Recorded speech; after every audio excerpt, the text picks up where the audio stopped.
nanti di 2024. Jangan sampai Indonesia jatuh ke tangan pembohong. Jangan sampai Indonesia jatuh ke tangan Anies Baswedan.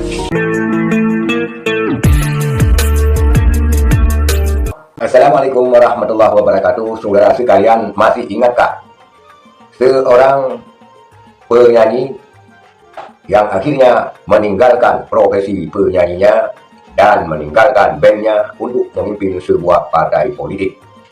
Dia bercita-cita sangat tinggi, ingin menjadi presiden dan juga ingin menjadi politisi.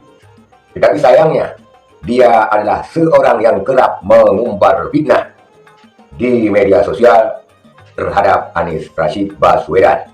Dan kini musisi tersebut, penyanyi tersebut terdampar di pinggir jalan seakan-akan menjadi pengamen. Siapakah dia? Kita lihat. Inilah videonya. Pura-pura peduli adalah kebohongan Anies Baswedan di tengah pandemi dan penderitaan orang banyak. Rekam jejak pembohong ini harus kita ingat sebagai bahan pertimbangan saat pemilihan nanti di 2024. Jangan sampai Indonesia jatuh ke tangan pembohong. Jangan sampai Indonesia jatuh ke tangan Anies Baswedan. Itulah saudara sekalian video daripada seorang artis, seorang penyanyi, seorang selebriti yang mungkin cukup saudara-saudara kenal. Kalau tidak salah, Giring Nidi, yang dia meninggalkan grup bandnya, beralih ingin menjadi politisi dan menjadi ketum Partai Solidaritas Indonesia.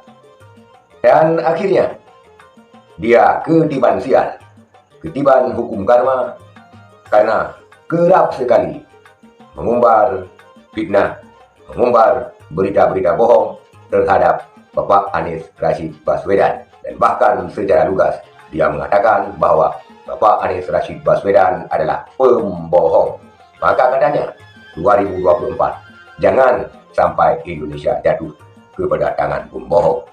Tetapi saudara sekalian, kalau Anies Rashid Baswedan pun tidak memimpin Indonesia, itu bukan berarti suara dia yang sakti, tetapi karena Allah belum mengizinkan.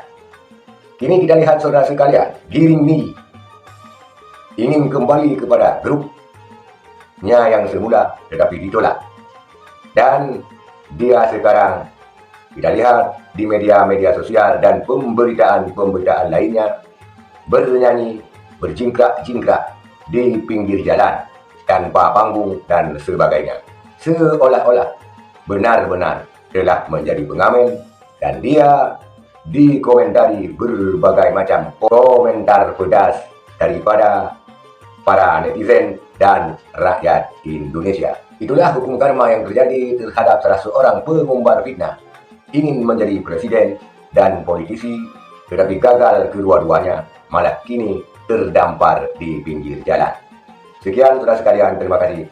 Assalamualaikum warahmatullahi wabarakatuh.